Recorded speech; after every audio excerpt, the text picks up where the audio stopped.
Boa noite, pessoal. Tudo bem? Estão me ouvindo? Fala, Luiz. Fala, Simone. Tudo certo aí com vocês? Boa noite, tudo certo? Beleza.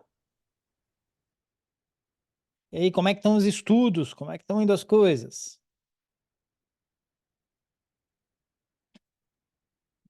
Estamos estudando, mas é muito conteúdo, né? Um dia de Rapaz, cada vez, né? põe conteúdo nisso, né? Nossa, Nossa, meu Deus do céu, isso está na metade do caminho e parece que já esqueceu uma parte. é Mas verdade. vamos, que nem os alcoólicos anônimos, um dia de cada vez, né? É isso aí. Eu digo o seguinte, o CFP, ele é uma prova de conhecimento, de conteúdo, mas é muito uma prova de resistência mesmo, né? Então, resistência para estudar, resistência para ir até o fim na preparação, com disciplina. No dia da prova, fisicamente tem que estar bem também, porque é o dia inteiro de prova. Então, tem que ser algo muito bem planejadinho, tem que fazer os treinos direitinho, as aulas, simulados e assim por diante, tá? Então, é isso. Simone, você já prestou a prova alguma vez ou vai ser a primeira vez? Vai ser a primeira vez. É a primeira, né? Você vai fazer a completa? Vou fazer a completa. Uhum. Legal. Pensei bem, até conversei contigo, falei, vou tentar fazer a completa. Mas também para sentir, também eu acredito que o emocional tem que estar bem preparado para isso, né? Na verdade, o emocional acaba atrapalhando tudo, né? Se você não tiver muito nervoso, É, só é, atrapalha, né? é isso aí. Não, legal, mas beleza, vamos que vamos. E assim, não perde o pique aí nessa parte final, né? Porque a gente tende a começar com muita energia nos estudos, né, no começo, e aí depois vai caindo energia. Então, o grande segredo é manter essa mesma disciplina, estudando, fazendo as aulas ao vivo, resolvendo exercício, né? Porque assim, seguindo isso direitinho, a chance de passar também é muito grande, né? O desafio é esse, é ter essa perseverança, tá? Muito bom, vi que chegou aí também o nosso querido Marcelo, que está sempre com a gente aí também, o Luiz Antônio está aí, o Caio está aí também. Pessoal, então fiquem à vontade para me interromper, tá? Essa matéria aqui, não é que ela seja complexa, mas ela envolve alguns conceitos que a gente não vê tanto no dia a dia, tá?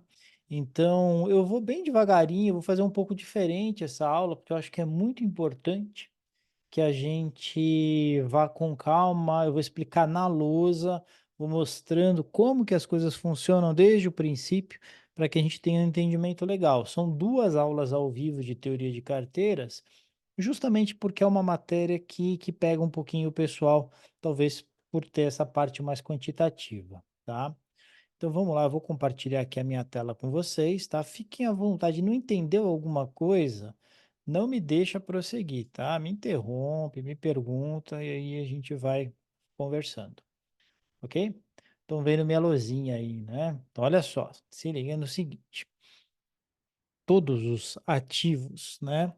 Principalmente as ações, né? Essa teoria ela foi desenvolvida tendo em vista fortemente o mercado de ações.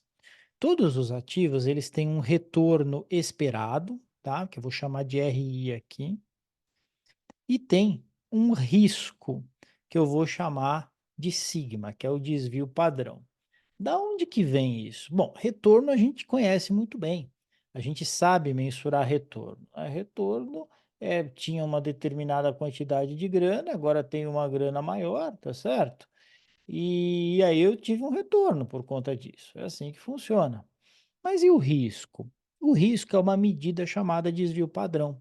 Então, como é que eu calculo isso daí? Eu pego, por exemplo, se eu quiser o risco diário, eu pego, por exemplo, os últimos 80 dias ou 100 dias de pregão e eu calculo o desvio padrão dos retornos. Então, teve um dia que subiu, quer dizer, caiu 0,5% o papel, aí no outro dia subiu 0,3%, aí no outro dia subiu 0,4%, aí no outro dia caiu 1% e assim vai.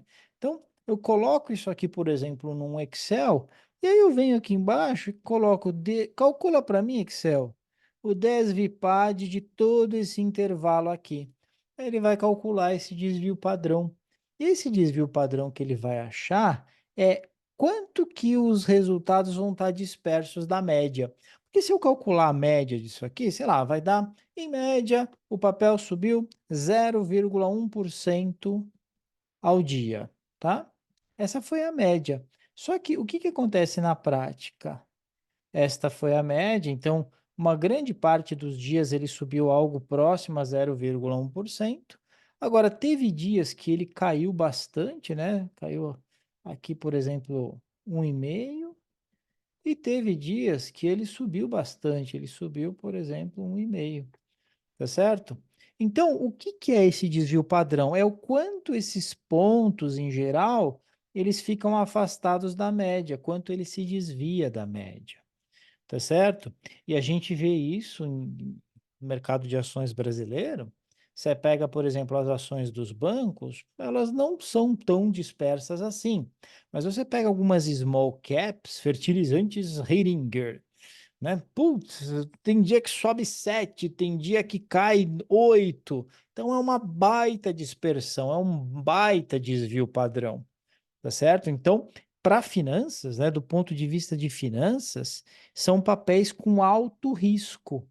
Por que alto risco? Porque é que nem coisa que sai da bundinha de nenê, né? Você nunca sabe o que vem de lá. É sempre uma surpresa. Pode subir para caramba, pode cair para caramba. Então, o risco é considerado alto. Convencionou-se que em finanças, então, o risco é isso, é a dificuldade em se prever o que vai acontecer numa data futura. Então, quando eu olho, por exemplo, para um papel que flutua pouco, né, uma elétrica, por exemplo, né, se você pegar lá Coelce, sempre sobe um pouquinho ou cai um pouquinho, mas não tem grandes variações. Se eu pegar fertilizantes Heringer, putz, pode subir tanto, pode cair tanto. Então o risco é muito maior. Então essa mensuração que se faz aqui do desvio padrão é o que é o risco. E aí, o que que aconteceu? Um cara chamado Markowitz, lá nos Estados Unidos, começou a notar o seguinte, começou a notar que tinha papéis que tinham alto risco e normalmente o retorno esperado para esses papéis era alto. Por quê? Porque para o investidor correr esse risco aqui, ele exigia um retorno muito alto, retorno alto, e aí eu tinha aqui um desvio padrão alto, né? Então, normalmente o preço da ação era baixo. Por quê? Porque se o investidor exigia um retorno alto, ele estava disposto a pagar bem baixo nessa ação hoje, em troca do que ia ter de resultado no futuro, né? Mas como o risco da ação era muito grande, ele descontava esse preço que ele queria pagar hoje a um preço, a uma taxa muito alta, que era então esse retorno, tá certo?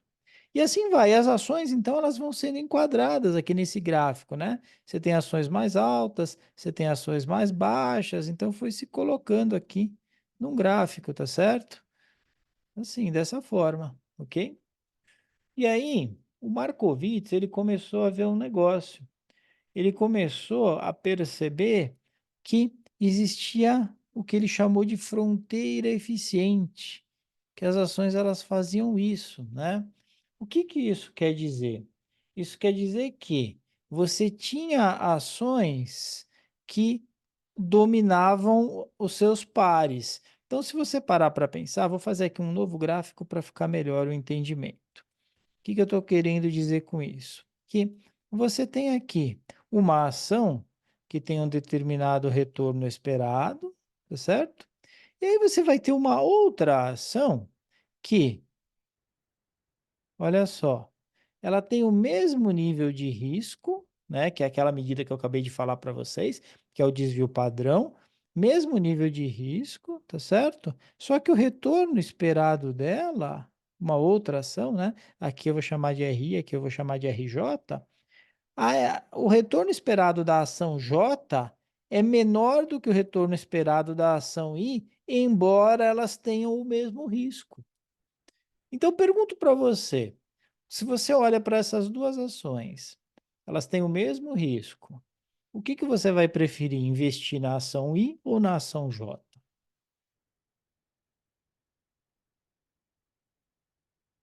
E aí?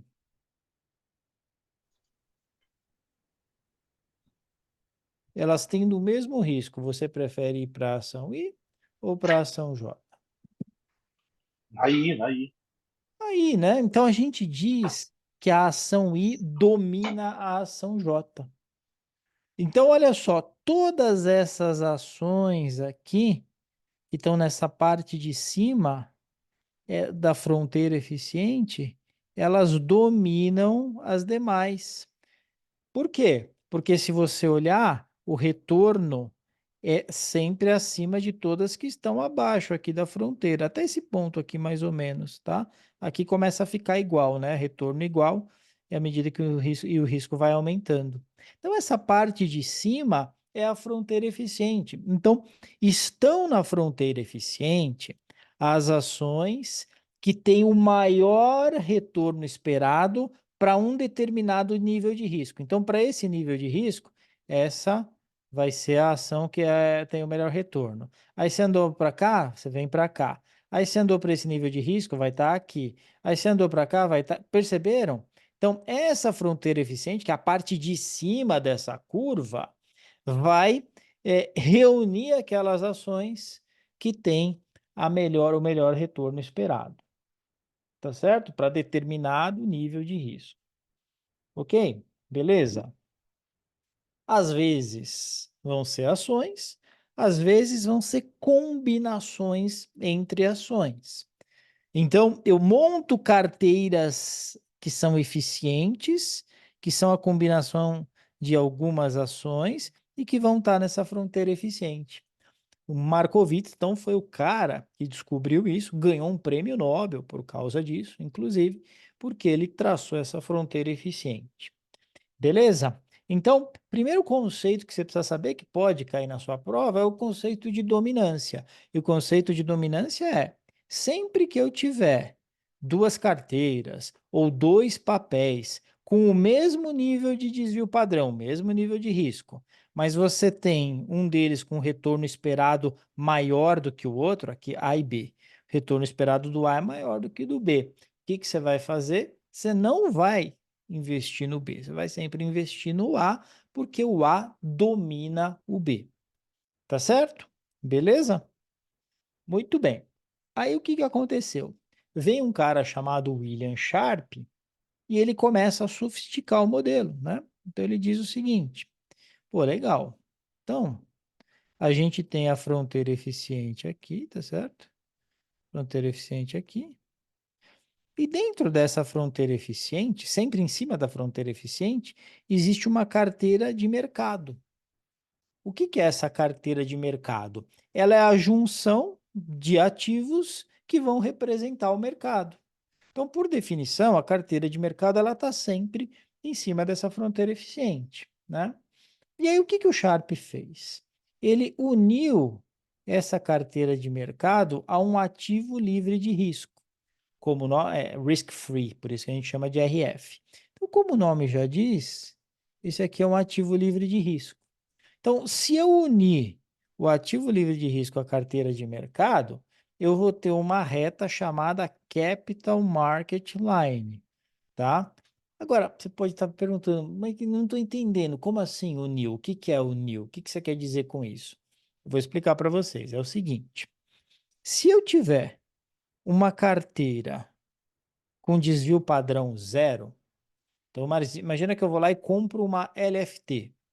E essa LFT, que é algo que se aproxima à taxa livre de risco aqui no Brasil, ela praticamente não varia, né, de preço. Ela sempre varia um pouquinho para cima, que é a apropriação da taxa Selic de um dia para o outro. Então, um dia para o outro subiu a Selic, um dia para o outro capitalizou pela Selic. Então, se você olha para a LFT, ela vai subindo assim, ó, o valor, você investiu lá, sei lá, R$ 1.000 na LFT, ela vai sempre subindo assim, devagarinho, tá certo? Mas é sempre uma curva para cima. Então eu sei que eu vou ganhar a taxa Selic, praticamente sem risco, não tem variação. Então o desvio padrão é zero praticamente, porque um dia após o outro não tem variação no rendimento. O rendimento é aproximadamente a taxa Selic diária, tá bom? Então, imagina que eu invista na taxa Selic, usando LFT, por exemplo, usando Tesouro Selic. Eu vou ganhar uma taxa livre de risco, tá certo? Ok. Agora eu posso fazer o seguinte: posso pegar uma parte do meu capital e investir na taxa livre de risco, e outra parte eu vou investir no Ibovespa. Por exemplo, existe um ETF chamado BOVA11. Vocês sabem o que é BOVA11? Se você for lá no Home Broker e colocar BOVA11, você está comprando exatamente um ETF, um fundo de investimento que rende o índice Bovespa. Então, se a bolsa subiu, que nem hoje ela caiu acho que 1,25%. Isso quer dizer que a cota do fundo caiu 1,25%. Aí amanhã sobe 2% a bolsa. A cota do fundo sobe 2% e assim vai. Ele é um fundo passivo indexado ao Ibovespa, tá certo? Aí imagina que eu vou lá e eu coloco metade do meu capital em Tesouro Selic, ou seja, taxa livre de risco, e eu coloco a outra metade em ETF BOVA11, para ganhar exatamente o índice Bovespa. Eu vou estar nesse ponto aqui, no meio do caminho. Estão me entendendo? Vou estar aqui no meio do caminho. Agora, imagina que eu mude, eu coloque 75% em Ibovespa. Aí eu vou estar aqui. Se eu colocar 25% em Ibovespa, 75% em Tesouro Selic. Aí eu vou estar aqui. Eu vou estar sempre em cima da Capital Market Line. Estão me entendendo? Vou estar em cima da Capital Market Line. Então, olha só. Na prática, o que que vai acontecer? Todos os pontos que estiverem aqui em cima da Capital Market Line, eles vão ter o mesmo índice de Sharpe. O índice de Sharpe, ele vem dessa Capital Market Line. Então, eu falo lá na aula gravada, né? Não sei se você lembra, que o índice de Sharpe, ele é o retorno do ativo menos a taxa livre de risco dividido pelo desvio padrão do ativo, que é exatamente essa reta que está aí. Se você fizer o cálculo, vai ser exatamente essa reta. Então, se estiver em cima da Capital Market Line e o índice de Sharpe dessa carteira for 1,5, o dessa também vai ser 1,5, porque está em cima da Capital Market Line. O dessa também vai ser 1,5. O da carteira de mercado também vai ser, e assim por diante. Então, essa característica vocês têm que lembrar, porque vai ser importante para a gente resolver os exercícios. Qual característica, professor? Seguinte, na Capital Market Line, as todas as carteiras, né, têm mesmo índice de Sharp, tá? Tem mesmo índice de Sharp. Precisa lembrar disso, isso vai ser fundamental. E aí, o que é esse índice de Sharp? O índice de Sharp é essa fórmula aqui. Você não precisa memorizá-la, porque ela vai estar disponível para você no dia da prova. Então, vai estar lá IS, você precisa lembrar que é índice de Sharp, aí vai estar lá o retorno do ativo, menos a taxa livre de risco, dividido pelo desvio padrão. E aí, alguém pode falar para você o seguinte: ó, uma determinada ação teve um retorno de 12%. Tá certo? A taxa livre de risco, ela foi 5%, beleza? E essa ação, ela teve uma volatilidade de 15%. Qual foi o índice de Sharp dessa ação ou dessa carteira, né? Como é que você faz isso? Você vem aqui e calcula, muito simples, substitui na fórmula, tá? Então vai ser 12% menos 5% dividido por, eu vou pôr 14 aqui só para facilitar a minha vida, tá? Dividido por 14%. Fechado? Então, olha só. 12 menos 5 vai dar 7. 7 dividido por 14 vai dar 0,5. Esse índice de Sharpe é 0,5. Tá?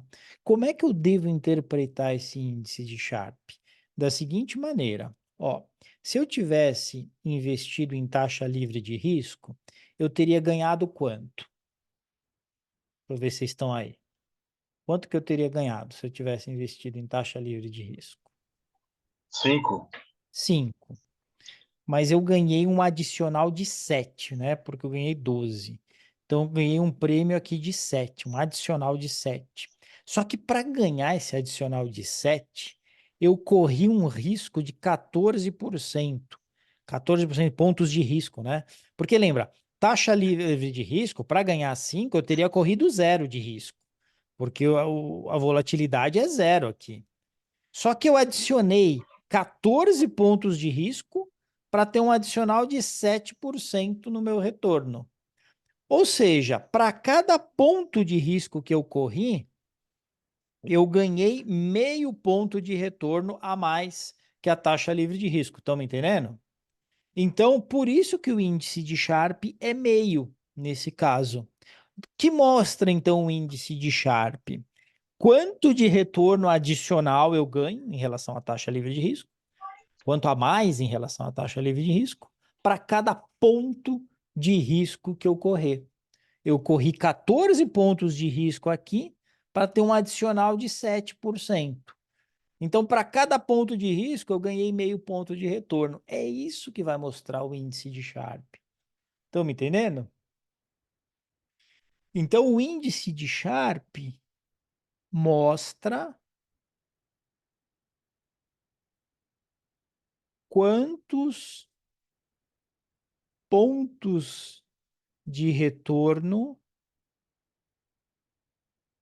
eu ganho, né? Ganho para cada ponto de risco. Né? Aqui eu corri 14 pontos de risco, 14 pontos de risco para ter um adicional de 7. Ou seja, para cada ponto de risco, eu tive um adicional de meio de retorno. Beleza? Tá claro esse conceito? E aí a conta que a gente fica fazendo é se vale a pena, né? Porque você fica pensando, ainda mais mercado brasileiro, né? Mercado brasileiro, até pouco tempo, a gente estava ganhando 13,75, que era a Selic, né? Livre de risco, sem correr risco nenhum. E o pessoal se perguntava, vale a pena ficar comprando ação, ficar comprando outros títulos que me tragam risco? Talvez não, né? Porque melhor correr risco zero, porque eu adiciono, sei lá, 10 pontos de risco aí, qualquer carteira de ações, ela vai ter uma volatilidade próxima a isso. Quando você pega o Ibovespa, você vê que o Ibovespa ele tem uma volatilidade, a carteira Ibovespa, tá? Ele tem uma volatilidade aí entre 15% e 20%. Se você pegar a Vale isoladamente, ela tem 25% a 30% de volatilidade. Então, você vai colocar, sei lá, 15 pontos de retorno, desculpa, 15 pontos de risco, teria que estar um retorno bem alto para valer a pena, né? Senão você fica lá na taxa livre de risco.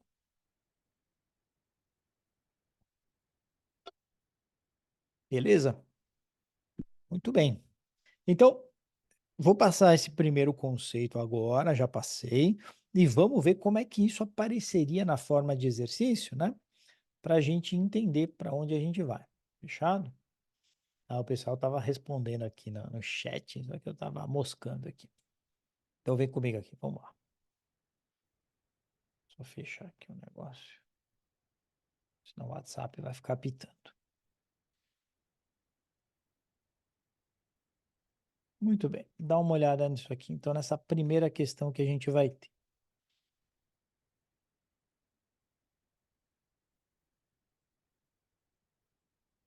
O ativo A tem retorno de 8% com desvio padrão de 5%, né?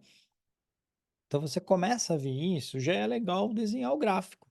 Aquele gráfico que a gente acabou de ver, né? Então, você vem aqui, ó.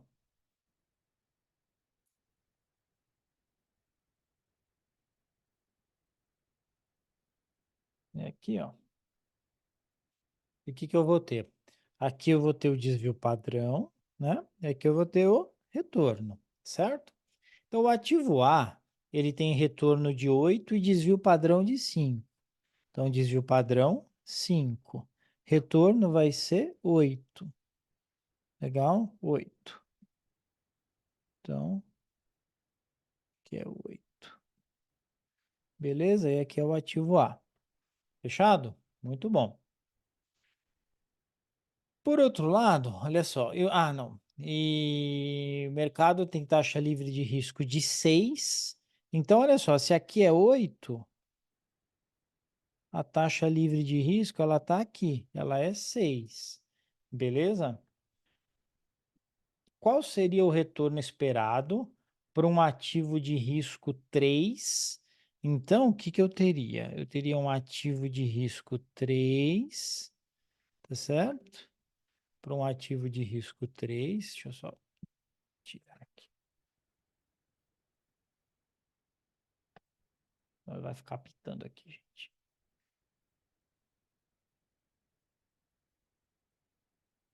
Um ativo de risco 3, tá certo? Eu vou colocar aqui. Nesse mesmo mercado, considerando que ambos estão na fronteira eficiente, tá? Aqui, às vezes você vai ver fronteira eficiente e às vezes você vai ver capital market line, tá? Quando ele estiver falando desse gráfico aqui, você pode interpretar as duas coisas como sendo as mesmas, tá? Então, olha lá, você tem uma capital market line que vem daqui para cá, tá certo? Você tem o ativo A e você vai ter o ativo B, que também está na capital market line. Tá vendo? A e B. Beleza? Muito bem.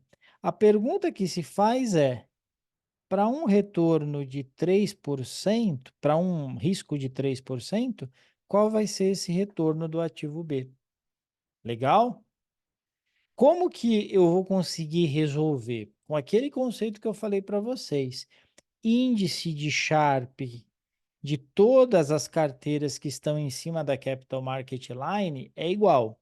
Então, o índice de Sharpe do A é igual ao índice de Sharpe do B, tá certo? Isso daí é o que vai conectar essas duas carteiras e vai permitir com que eu faça a conta direitinho, ok?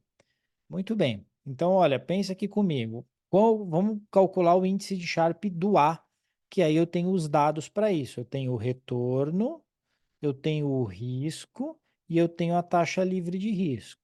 Lembra, o índice de Sharpe do A é o retorno do A menos a taxa livre de risco dividido pelo risco do A. Tá certo? Essa fórmula tem na prova, você só precisa entender, interpretar e fazer direitinho. Qual que é o retorno aqui do A? Você vem aqui, pega retorno do A, 8%. 8%, tá certo? Menos, vamos pegar aqui a taxa livre de risco. Taxa livre de risco, ela é 6%, certo? Muito bom. Então, eu tenho 8, tenho 6 e aqui eu tenho o desvio padrão, que é 5%, tá certo? Então, vamos lá. Se eu fizer 8 menos 6 vai dar 2%, dividido por 5%. Beleza? Então, 2 dividido por 5 vai me dar 0,4. Né? 0,4. Então, o meu índice de Sharp A, ele é 0,4, que é igual ao índice de Sharp B. Todas as carteiras em cima da Capital Market Line, nesse exercício, tá? Vão ter índice de Sharp de 0,4. Nesse exercício, todas elas vão ter índice de Sharp de 0,4. Ok? Então, assim como eu fiz para A, agora eu consigo montar a equação do índice de Sharp para a carteira B. Então, eu vou fazer o seguinte, ó. O índice de Sharp da carteira B é o retorno esperado para a carteira B, tá certo? Que eu não conheço, que é justamente a pergunta, né? Qual é o retorno esperado, tá vendo? Então, vai ser o retorno de B, né? Menos a taxa livre de risco, dividido pelo risco de B, tá certo? Então, vamos lá. O retorno de B é o que eu quero achar. Primeiro, né, o índice de Sharpe é 0,4. O retorno de B é o que eu quero achar. A taxa livre de risco é 6%, é ou não é? E o risco de B foi dado 3%. Tá? Lembra, foi dado aqui que o risco de B é 3%. Legal? Muito bem, aí é só resolver essa equação É o velho multiplicar em cruz, né? Não sei se você lembra, multiplica essa bagaça aqui em cruz, tá certo? 0,4 vezes 3% vai dar 1,2%, tá certo? E aí eu vou ter RB menos 6%, ok?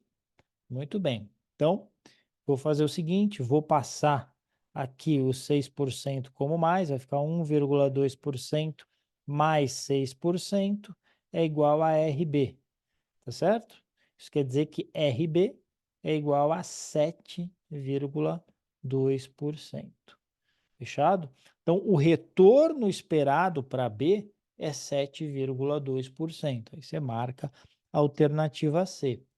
Faz sentido, né? Porque pensa comigo, se o do A é 8%, como está aqui, o do B, que tem menos risco, tem que dar abaixo de 8. Está dando 7,2%. Legal? Beleza, gente? Dúvidas? Então, Tranquilo. o que que você poderia errar aqui? Se você não lembrasse que todas as carteiras que estão na Capital Market Line, elas têm o mesmo índice de Sharpe. Precisa lembrar disso.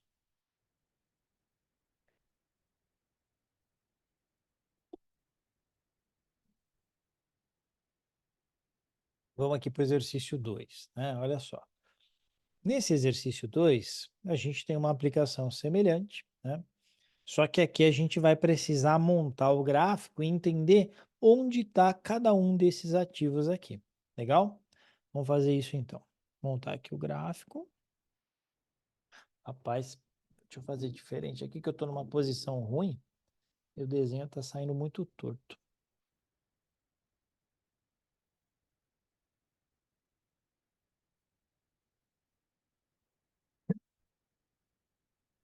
Agora vai melhorar. Então, se liga. Muito bom. Olha só. Então, aqui desvio padrão, tá certo? E aqui, retorno. Aí eu vou pegar o ativo A. 6,4% de retorno esperado, desvio padrão de 3. Então, o que que eu vou fazer aqui? Vou até tentar fazer mais bonitinho. 1, 2, 3, 4, 5, 6. Certo?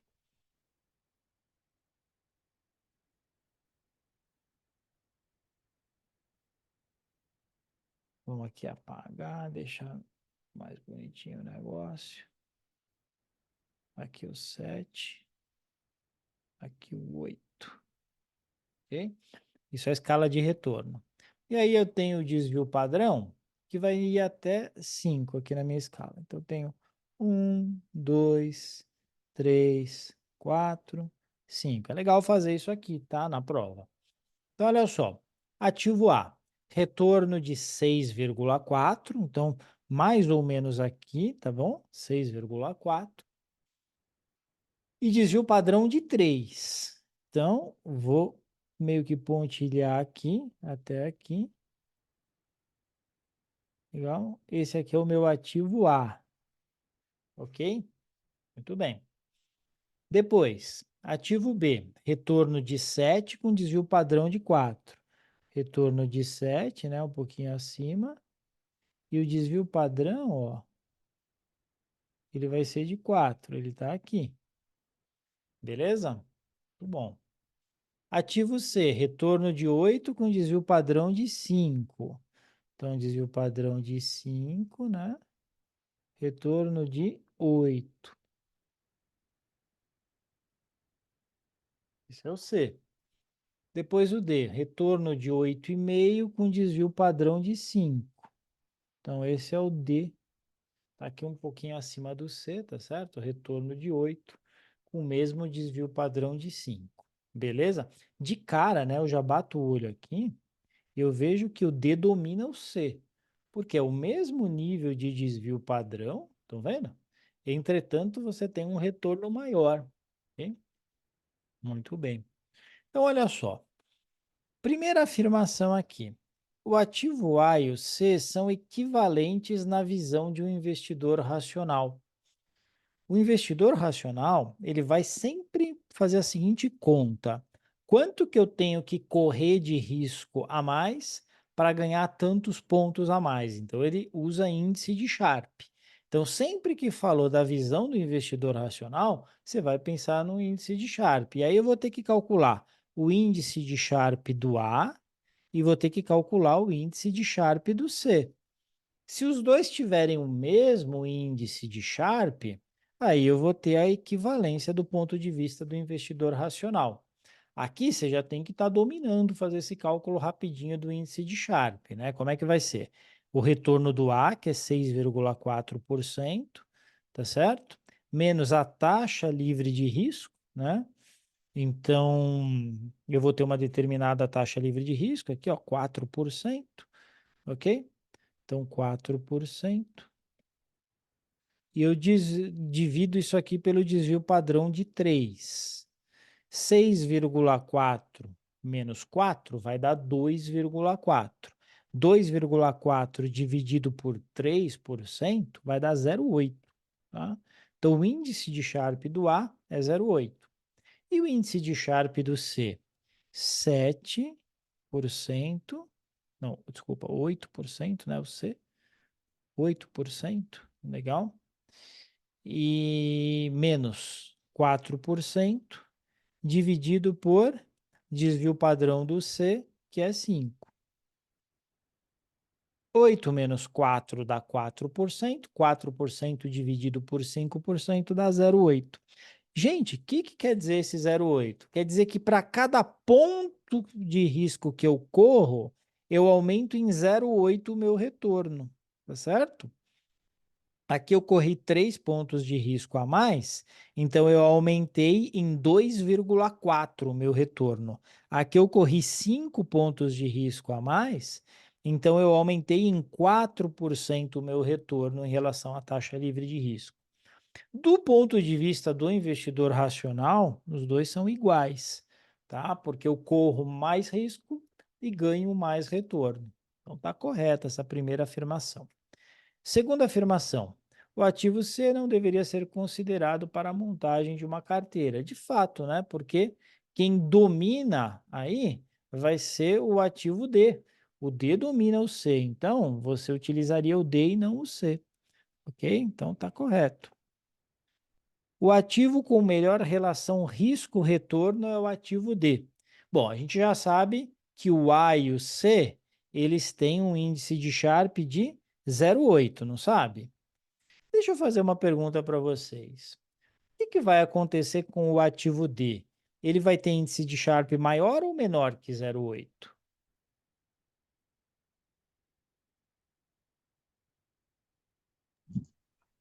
Maior. Ele domina o C, então ele vai ter que ter o maior, tá certo? E realmente vai dar, né? Porque vai ser 8,5 menos 4%, né? Dividido por 3%, 3 não, dividido por 5%. 5%. Então, eu vou ter aqui 4,5 dividido por 5 vai dar 0,9 de índice de Sharpe. Então, beleza, ele já ganhou do A e ganhou do C. Só precisamos ver se ele ganha do B, né? O B é 7 e aqui é 4. Então, vai ser 7% menos a taxa livre de risco, que é 4, dividido pelo risco dele, que é 4. Isso aqui vai estar 3 dividido por 4, que dá 0,75 de índice de Sharpe. Então, de fato, o maior índice de Sharpe é do ativo D. Então, de fato, ele é a melhor relação risco-retorno. Está correto. Ok? Então, 1, 2 e 3 estão corretas. Você vem aqui e marca a alternativa B. Ok? Tranquilo, pessoal? Se você parar para pensar, é muito fácil a conta porque é a aplicação do índice de Sharpe. Tem nenhum segredo. Você só precisa entender que falou em investidor racional, você tem que fazer o cálculo do retorno ajustado pelo risco. O que é o cálculo do retorno ajustado pelo risco? É o índice de Sharpe, tá bom?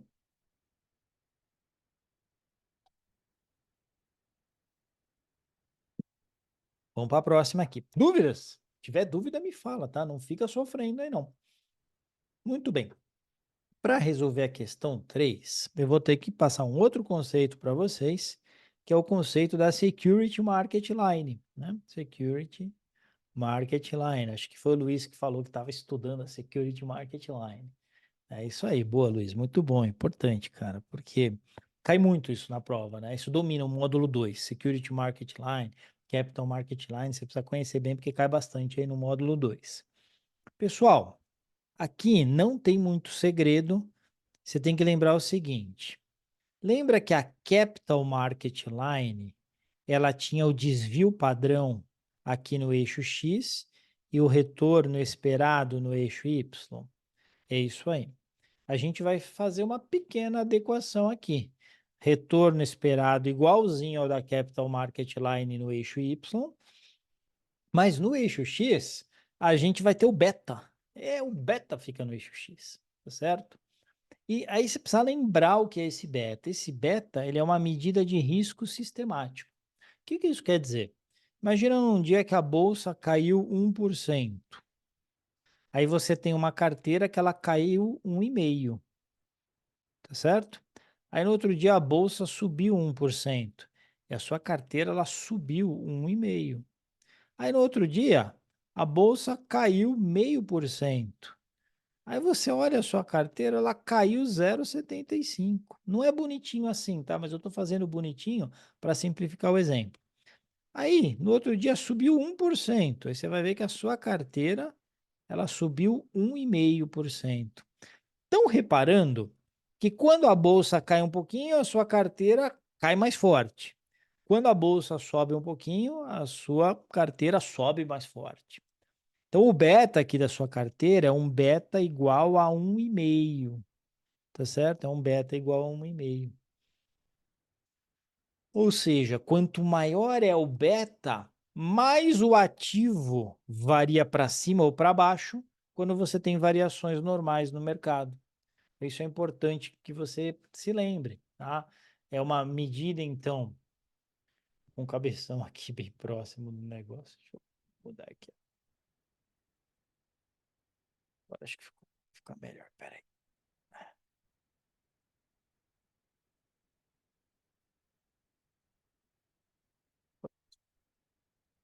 Tá certo, pessoal? Então vai ser isso. É uma medida que mostra o que acontece com o seu ativo quando o mercado sobe e quando o mercado cai.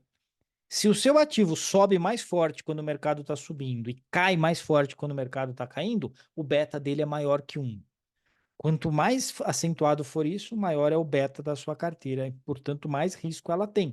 Porque o mercado vai sempre flutuar. Se a sua carteira flutua mais pesado, isso quer dizer que ela é mais arriscada, para o bem e para o mal. Porque também quando a bolsa subir aí uns 10%, sua carteira sobe 17%, sobe 18%. Quando a bolsa cai 10%, a sua carteira cai 17%, cai 18%. Tá certo?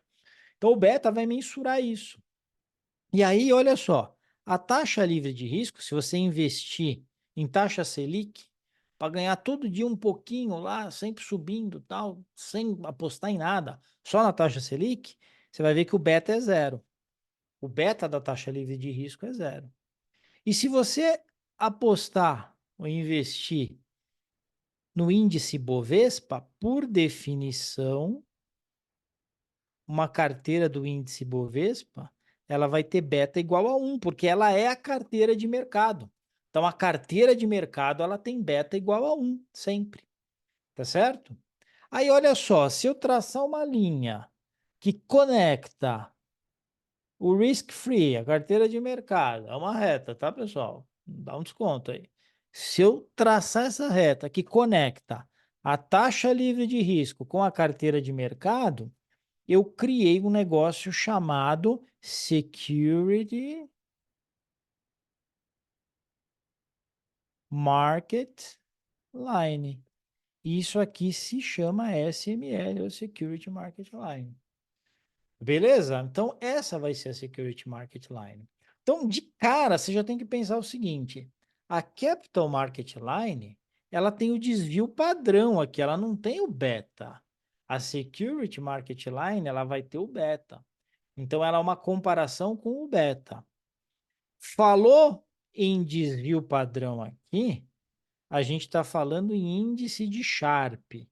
A gente vai usar nos exercícios índice de Sharpe. Falou em beta aqui, a gente está falando em Security Market Line, e a gente vai falar de um modelo chamado CAPM, tá certo? O CAPM é um modelo que diz o seguinte, que o retorno exigido num ativo, né, o investidor quando vai comprar uma ação, ele exige a taxa livre de risco, pelo menos, porque ele já ganharia a taxa livre de risco sem correr risco nenhum, mais um prêmio, que é o prêmio por ele investir num ativo de mercado. Ô, desgraça de luz, eu esqueço que essa luzinha aqui, galera, ela não vai até, a margem dela é muito curta, né? Deixa eu fazer de novo aqui.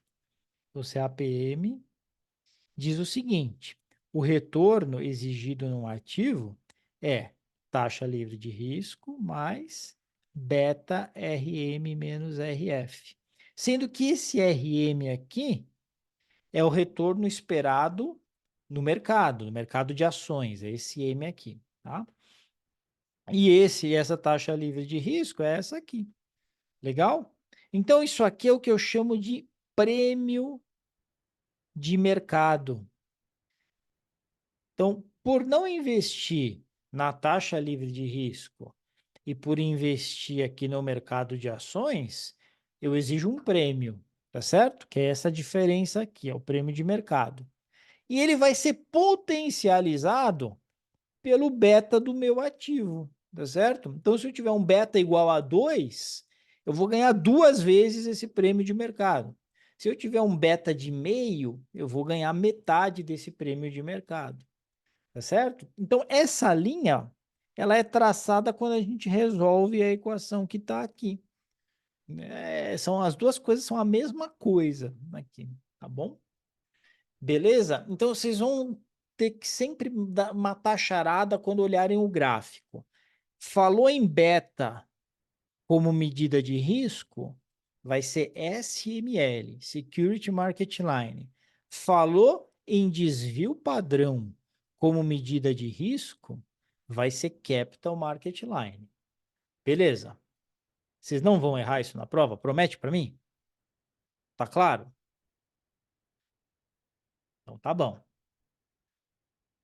Muito bem. Agora, como é que a gente aplica o CAPM, né? CAPM. Como é que a gente vai aplicar esse treco aqui? Da seguinte forma. Imagina que é dado o ativo livre de risco. O ativo livre de risco é 5%, ok? O retorno esperado do mercado é 9%, ok? Muito bem.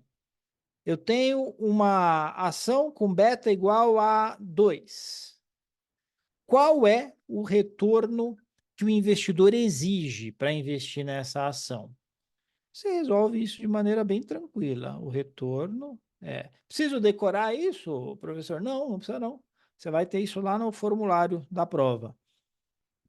O retorno esperado, ele vai ser o ativo livre de risco mais beta RM menos RF. Tá certo? E aí você vem aqui e resolve.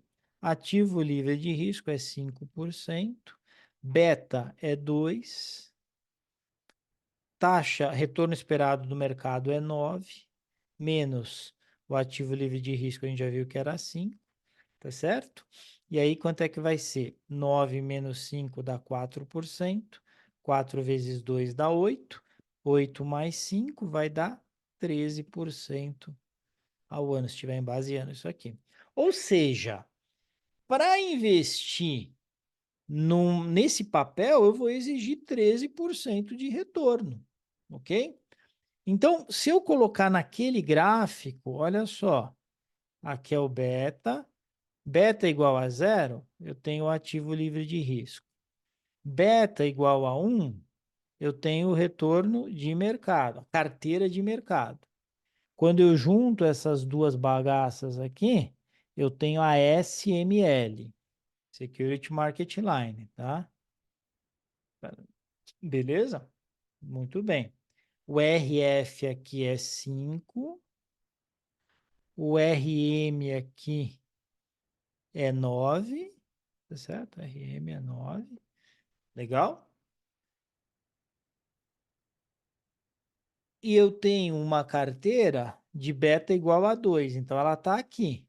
Se a carteira ela tem beta igual a 2 e está aí, quer dizer que para se investir, vou chamar ela de carteira X. Para investir na carteira X, existe uma exigência de retorno de 13% ao ano. Então, eu exijo ganhar 13% para correr um risco que é esse beta igual a 2. Estão me entendendo? Agora imagina que dentro desse racional que a gente fez aqui, o analista do papel fala para você o seguinte, ó, pela nossa análise aqui, esse papel vai entregar um retorno aí no próximo ano de 11%. Pergunto para você, você deveria comprar esse papel?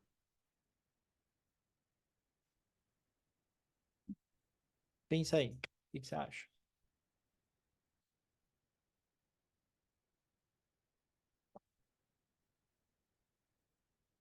O retorno exigido no papel é 13, tá certo? 13. A gente acabou de calcular aqui, ó. Retorno exigido é 13. E ele está falando o seguinte, eu acho que o retorno vai dar 11. Então, pelas nossas estimativas, o retorno vai dar 11. Aí, o que que acontece? Esse papel não parece que vai entregar o retorno exigido de 13. Então, se eu traçar aqui, eu vou ver, vou até pôr em outra cor aqui, eu vou ver que, olha só,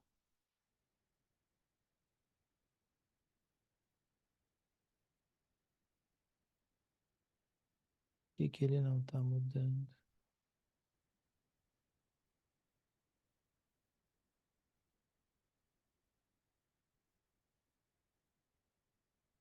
Não mudou. Eu vou ver que vai bater aqui no 11%, o que ele vai entregar. Então, ou seja, o retorno que se espera está abaixo do retorno exigido de 13. E, portanto, está abaixo da Security Market Line.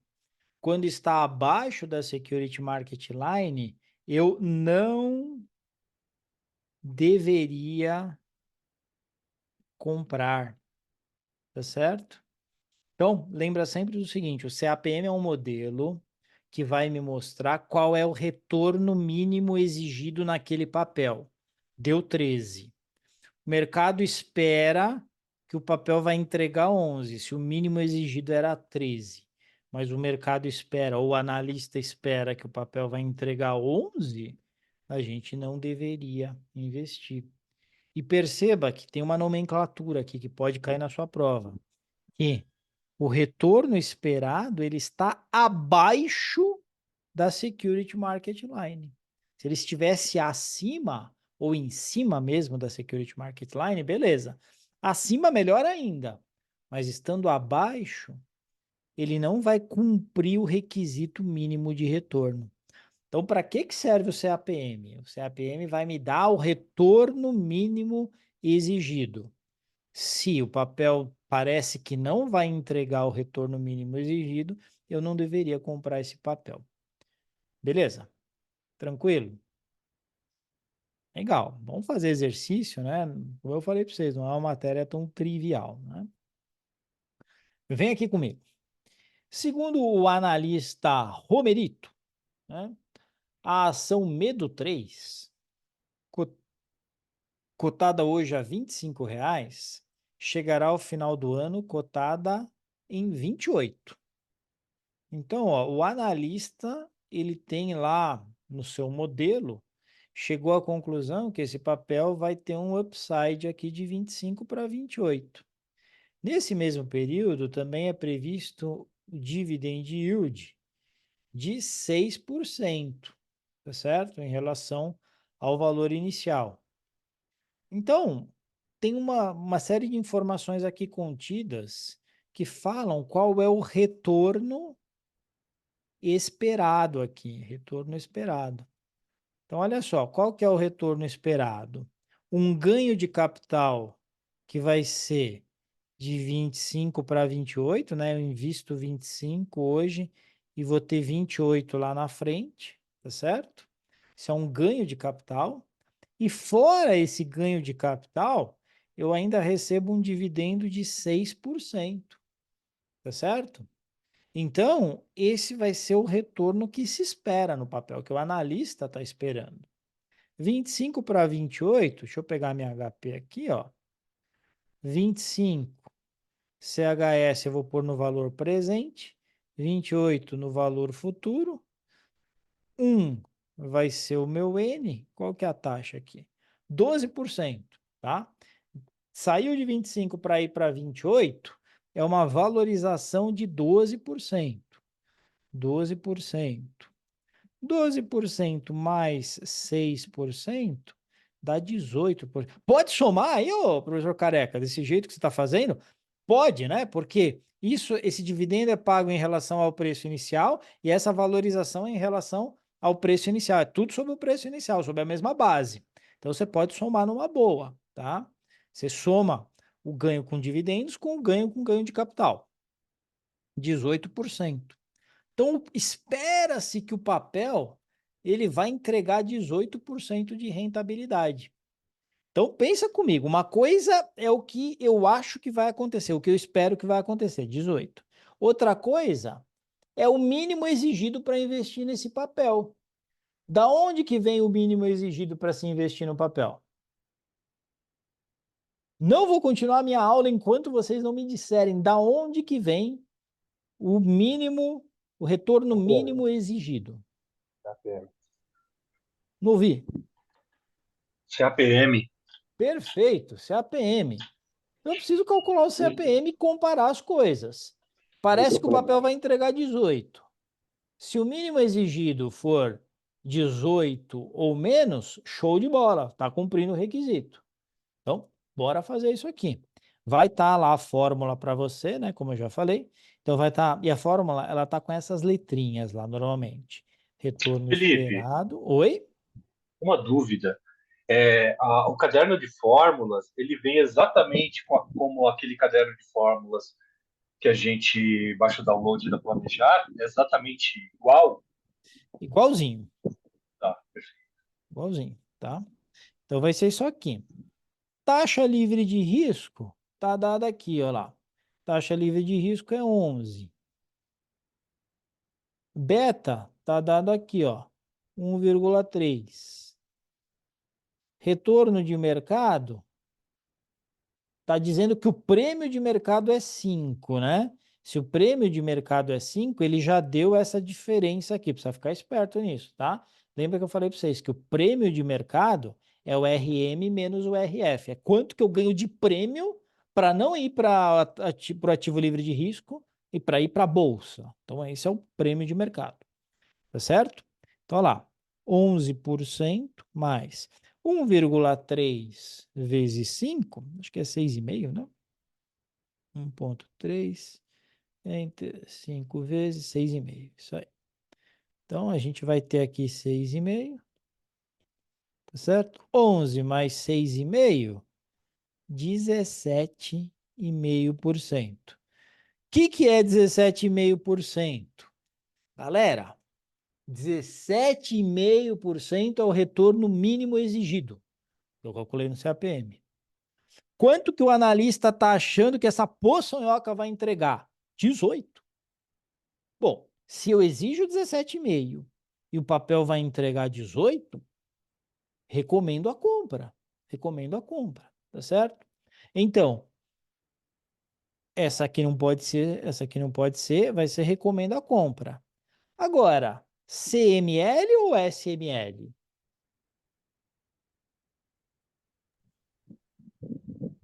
SML. SML, em momento nenhum aqui a gente falou no desvio padrão, né? Que lembra, para ser CML, era o índice de Sharp, era aqueles lances aqui de desvio padrão, tá vendo? Para CCML, era desvio padrão que a gente usava. Aqui não, no exercício o tempo inteiro tá falando em beta, né? Tá falando em retorno exigido, tal. Então o que que vai acontecer? Tem que ser SML. Então essa aqui já não poderia ser. Agora, vale a pena só a gente checar isso aqui está acima da SML? Ó, vamos fazer aqui um negócio. Aprende a desenhar essa SML, tá? Aqui é o beta, aqui é o retorno, né? Sempre assim, taxa livre de risco no beta igual a zero e a carteira de mercado no beta igual a 1, sempre, beleza? E aí você tem a SML que junta essas duas coisas aqui. A gente está falando de um papel que tem beta 1,3, né? Então, o papel ele está aqui, ó, 1,3, tá certo? Então, o retorno exigido, retorno de mercado, ele era 11 mais 5 do prêmio, então ele era 16. O retorno exigido para este papel aqui, de beta 1,3, era 17,5. Então vai estar aqui, ó. Isso aqui é 17,5. Vou chamar da minha carteira A, tá? 17,5.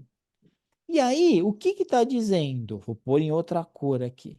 Está dizendo que o analista, que é o Romerito, falou que vai entregar 18. Então está aqui, ó. Está um pouquinho acima do 17,5, estão vendo?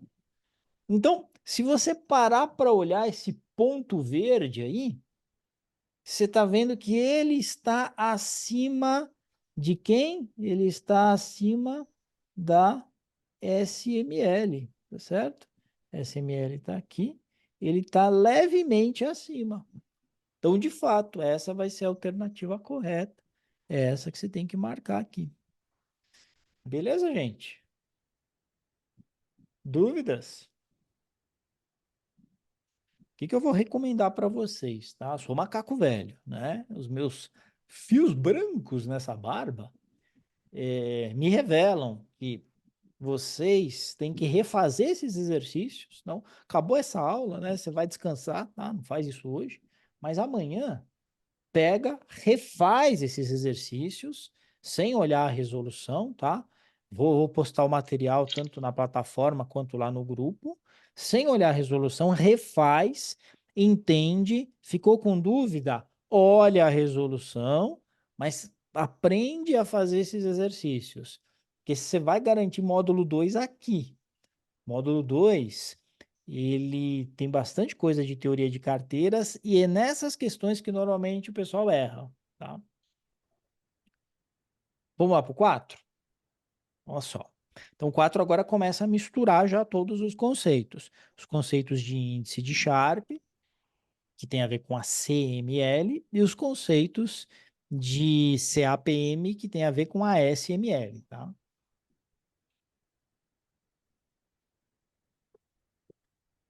Então, olha só.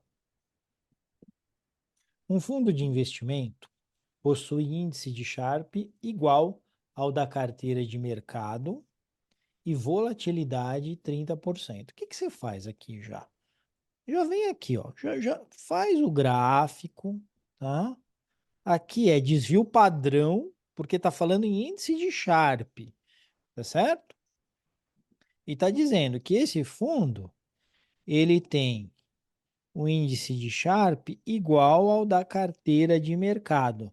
Lembra que se eu pego a taxa livre de risco e junto a carteira de mercado, eu tenho uma reta chamada SML, certo? Certo? Não, Por que está errado? é CML. CML. Bom, Brunão, tá ligado. Simone também, ó. O pessoal tá vendo aqui as cagadas que eu tô fazendo. Foi uma cagada proposital, para ver se vocês estavam acordados aí. É CML, meu filho. Então, se tem lá o desvio padrão no eixo X, é CML. Não vai me errar isso aqui. Tá certo? E tá dizendo o seguinte, que o índice de Sharpe é igual ao da carteira de mercado. Então, a gente já sabe que está em cima da CML, porque o índice de Sharpe é igual ao da carteira de mercado. Tá certo? Muito bem. E tem uma vol de 30%. Legal? Essa vol de 30% é desse fundo de investimento, não da carteira de mercado. Tá? A carteira de mercado, por sua vez, ela tem um risco de 20% ao ano. Então, o risco dela está aqui, ó, é 20%. Então, já sei uma coisa. Já sei que o fundo de investimento, que eu vou chamar de F, ele está para cá. Por quê? Porque é 30 o risco dele. Está em cima da CML, porque o índice de Sharpe é o mesmo que o da carteira de mercado, né? E a vol é maior, a vol é 30%. Beleza? Legal, muito bom. O retorno esperado da carteira de mercado é 12 ao ano. Então, o retorno esperado da carteira de mercado, aqui, ó, 12% ao ano. Beleza? E a taxa livre de risco é 6. Então, taxa livre de risco aqui é 6% ao ano. Então, tá dado aqui, né? Todos os dados que eu precisava, eles estão aqui. Tá certo? Primeira coisa, qual é a informação que eu tenho aqui? Que o índice de Sharpe entre esses dois é o mesmo. Então, eu preciso calcular o índice de Sharpe da carteira de mercado, que eu tenho os dados para fazer isso, não é? Então, qual que é o índice de Sharpe da carteira de mercado? É o retorno da carteira de mercado menos a taxa livre de risco, dividido pela volatilidade da carteira de mercado, certo? Ou desvio padrão. Vocês vão ver que às vezes eu uso a palavra volatilidade, às vezes eu uso a palavra desvio padrão. Mesma coisa, tá? Índice de Sharpe da carteira de mercado, então vai ser o retorno dessa carteira, que é 12, menos a taxa livre de risco, que é 6, dividido pelo desvio padrão, que é 20. Legal? 12 menos 6 dá 6. 6 dividido por 20, esse é 0,3, não, não. 6, enter, 20 divide, é isso aí, 0,3. Então, é um índice de Sharpe de 0,3. Ah, rapaz, 0,3. Se o índice de Sharpe da carteira de mercado é 0,3, o índice de Sharpe desse fundo também vai ser 0,3. Por quê? Porque está na Capital Market Line. A característica da Capital Market Line é essa, que todas as carteiras que estão em cima da Capital Market Line têm o mesmo índice de Sharpe. Beleza? Então, olha só. 0,3 é o índice de Sharpe do fundo de investimento, tá certo? Qual que é o retorno do fundo de investimento? Eu não sei, é o que eu estou buscando. Então, o retorno, vou chamar de RI, tá? Só para não falar RF de fundo e confundir com a taxa livre de risco. RI menos a volatilidade. A volatilidade eu sei que é 30%. Ah, desculpa, gente. 30% é aqui embaixo, né?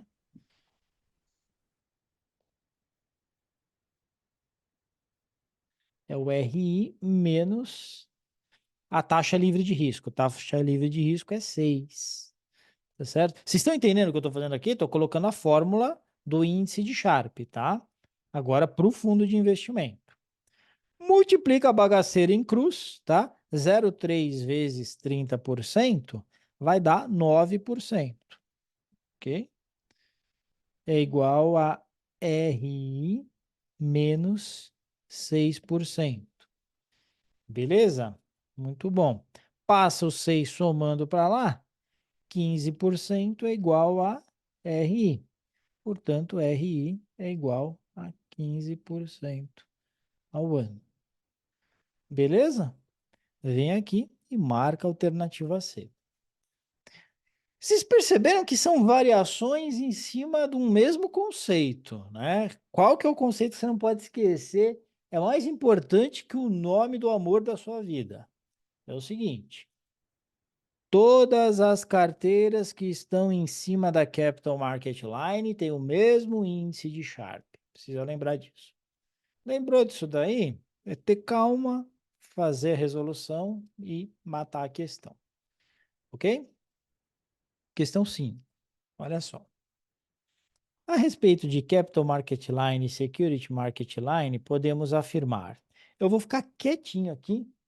Na verdade, eu vou pegar um pouco mais de água, porque eu tô com uma sede do caramba, não sei o que eu tenho hoje. Né? Eu vou pedir para vocês pensarem um pouquinho e resolverem enquanto isso, tá? Já vem.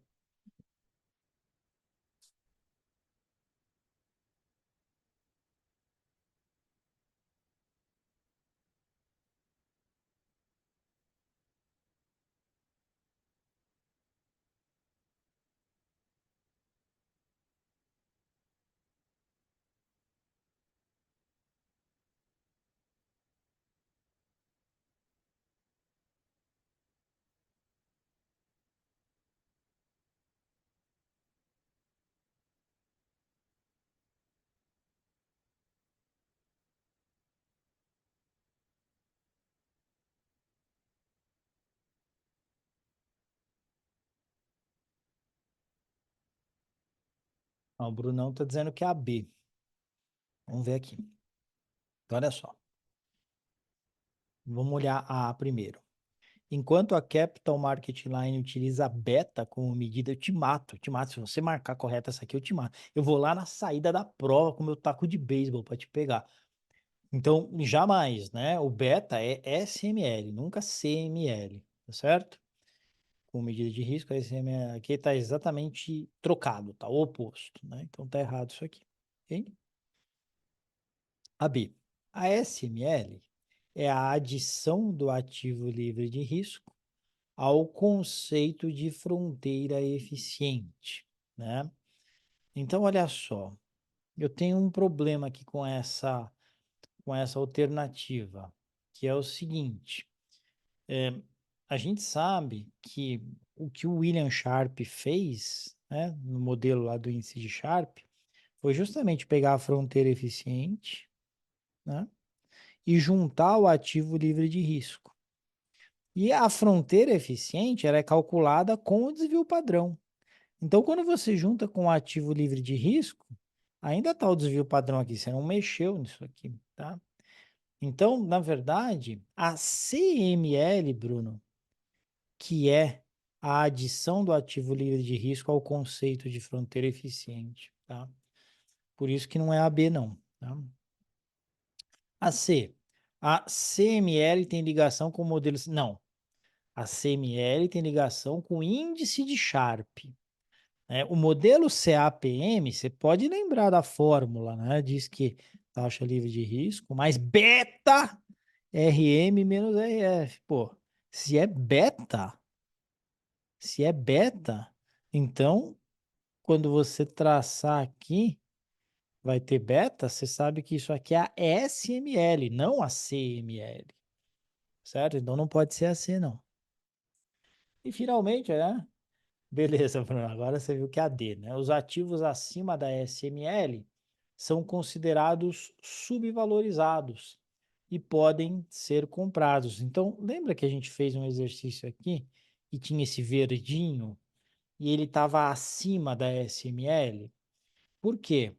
Porque a gente chegou à conclusão, né, que o retorno exigido era 17,5 e o analista estava dizendo que ele achava que ia pagar 18. Ou seja, eu estou comprando ele mais barato, de modo que eu ganho 18, eu não ganho 17,5. Né? Para eu ganhar 18, eu estou comprando essa ação mais barata para ter um retorno melhor, um retorno acima da SML. Se eu estou comprando mais barato, de fato, está subavaliada essa Poçonhoca, tá? Não é tão intuitivo, né? Porque a gente pensa em sub, a gente pensa em abaixo. Só que aí Felipe, aqui é exatamente o contrário, né? Tá acima, quer dizer que o retorno esperado é maior e, portanto, o papel está mais barato. Pode falar. eu li meio rapidamente aqui e acabei confundindo achando que está escrito em cima da SML.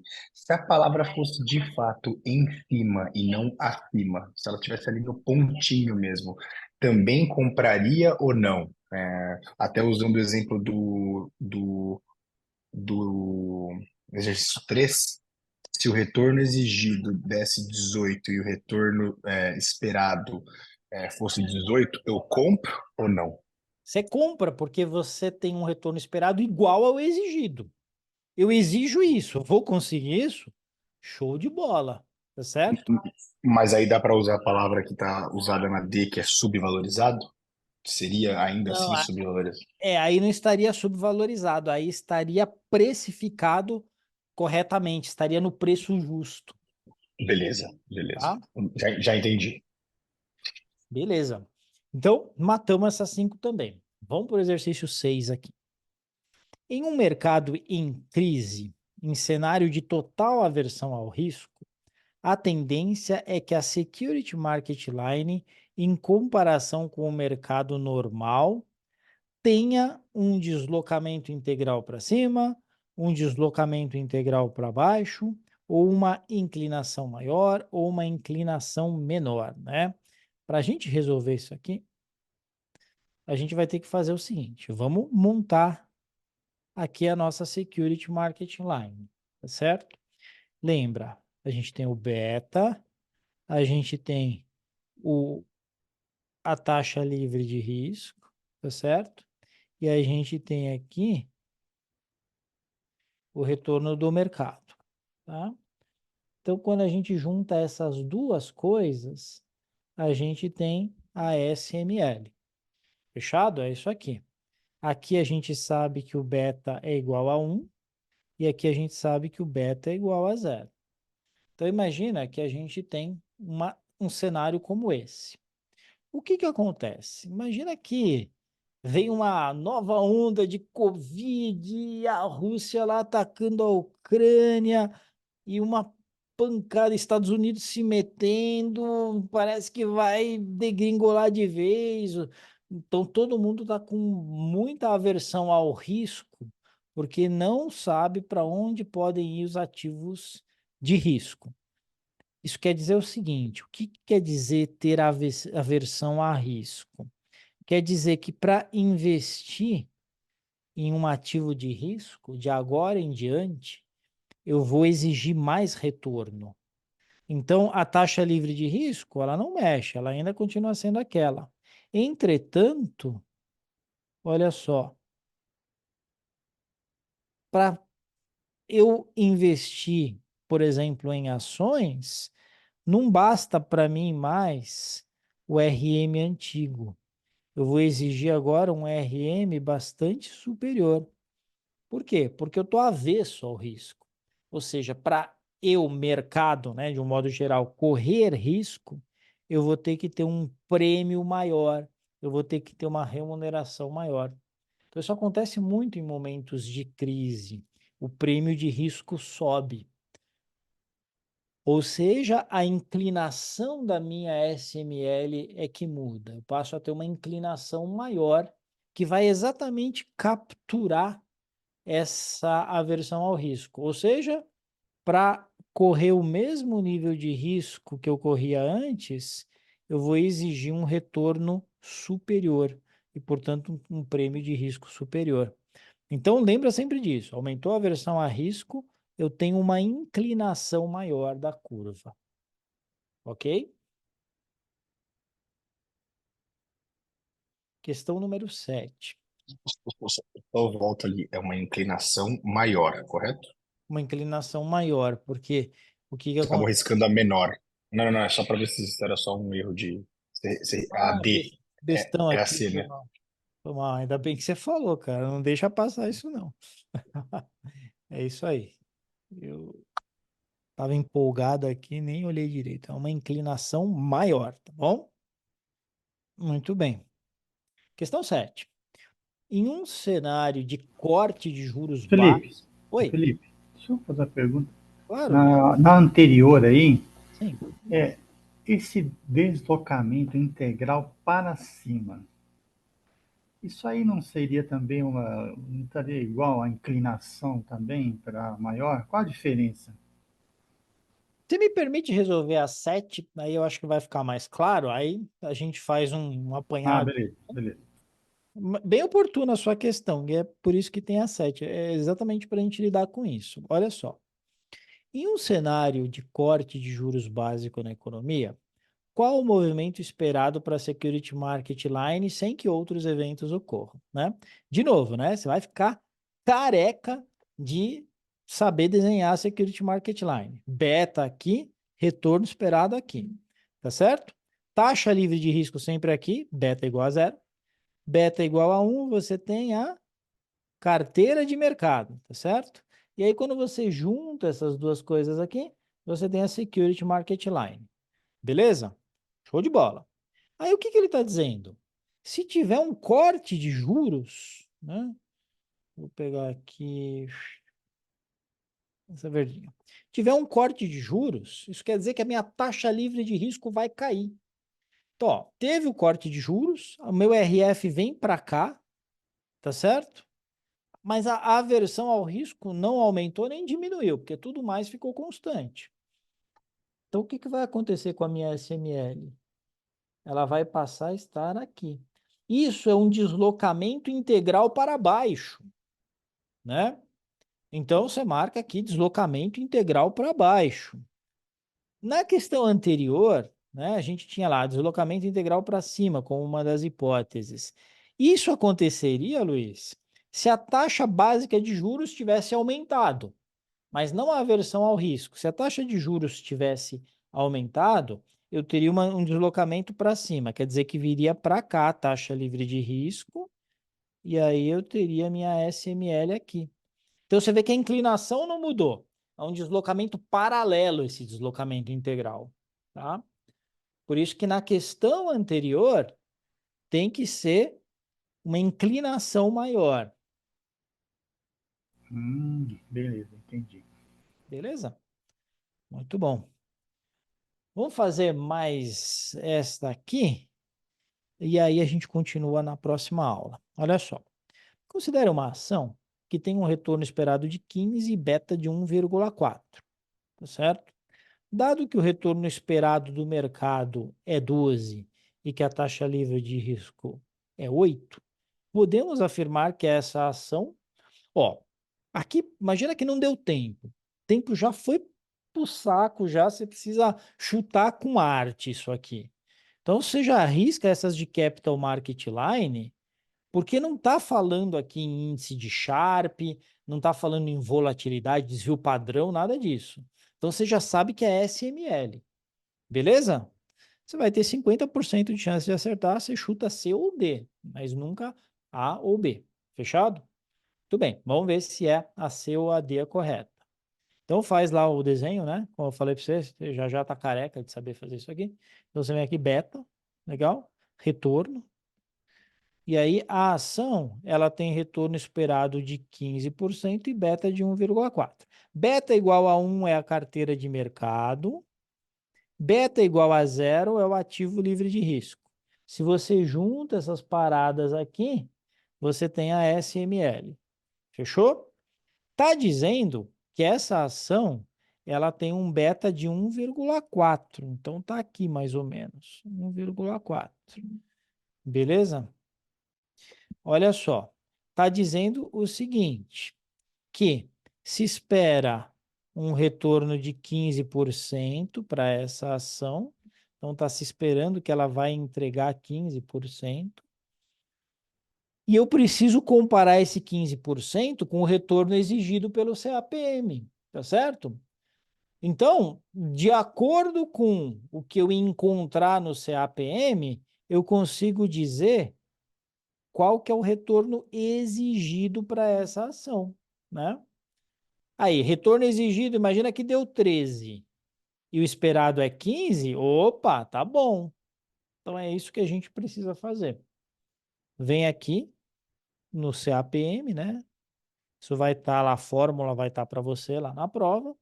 Então você vai fazer o retorno esperado é a taxa livre de risco mais beta RM menos RF, tá certo? Então, olha só, taxa livre de risco, quanto que é? 8%. Quanto que é o beta? 1,4. Quanto que é o retorno de mercado? 12. Menos 8, que é a taxa livre de risco, tá certo? Isso aqui vai dar 8%. 12 menos 8 dá 4%. 4 vezes 1,4. 4 enter 1,4 vezes 5,6. Então, isso aqui vai dar 5,6%.